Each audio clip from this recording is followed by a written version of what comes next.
था बचपन। रश्मि की सास उससे बहुत काम कराती थी और वो इस बात से बहुत परेशान हो गई थी।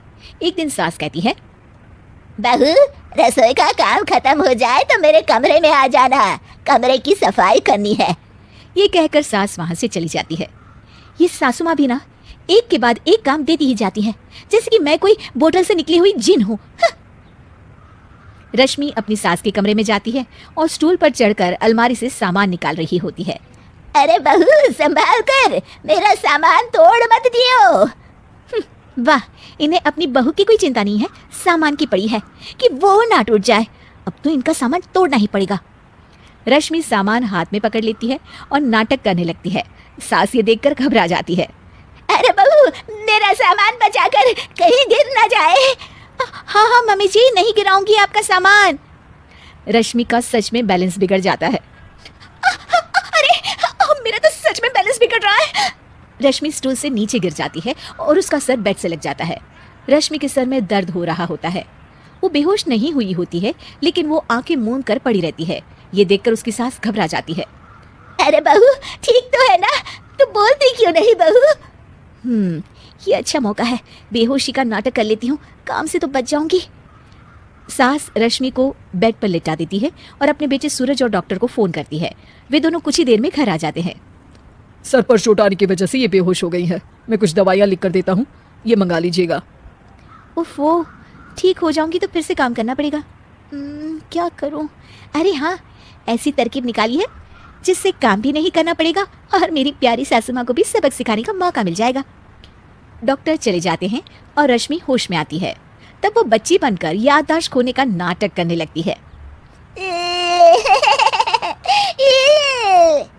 अरे बेटा, ये बच्चे के रोने की आवाज कहाँ से आ रही है? हाँ माँ, मैंने भी आवाज़ सुनी। फिर से रोने की आवाज आती है। अरे ये तो मेरे कमरे से आ रही है।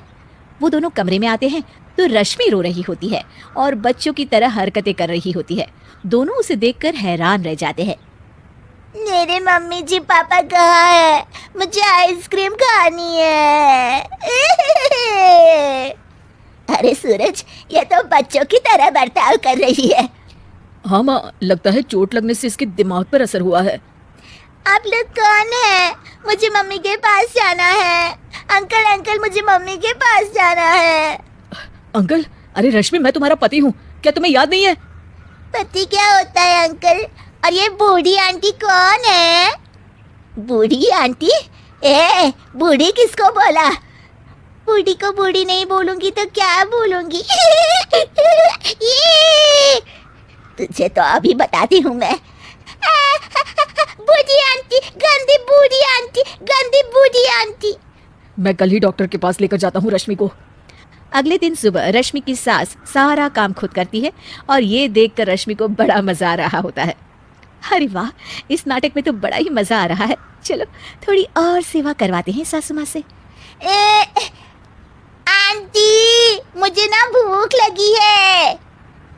अरे इतनी देर से मेरा सर खा रही है, तेरी भूख नहीं मिटी। अब क्या खाना है तुझे? मुझे चॉकलेट शेक पीना है। अरे मुझे नहीं आता चॉकलेट वाकलेट शेक बनाना।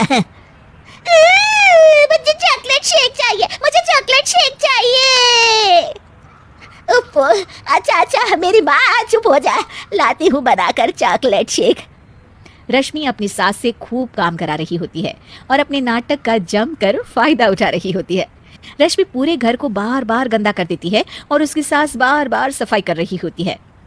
ए बहू, तुझे समझ में नहीं आ रहा? कितनी बार कहा है कि एक जगह बैठ, अभी एक थप्पड़ लगाऊंगी तुझे। रश्मि रोना शुरू कर देती है। अरे अच्छा बाबा, माफ कर दे, मत रो। तुझे जो करना है कर, पर रो मत मेरी माँ। रश्मि अपनी सास की नाक में दम कर देती है।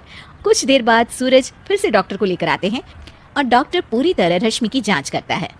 मुझे लगता है कि इनको हॉस्पिटल में ले जाकर स्कैन करना होगा, तभी कुछ पता चल पाएगा।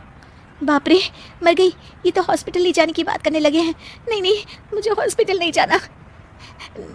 नहीं, मुझे हॉस्पिटल नहीं जाना डॉक्टर अंकल, गंदे अंकल, मुझे नहीं जाना। डॉक्टर तभी एक इंजेक्शन निकालते हैं और रश्मि को लगाने जा रहे होते हैं। नहीं नहीं, मुझे इंजेक्शन मत लगाइए डॉक्टर, मुझे इंजेक्शन से बहुत डर लगता है। मैं तो नाटक कर रही थी, मैं बिल्कुल ठीक हूँ। डॉक्टर और रश्मि की सास और पति ये एकदम दंग रह जाते हैं और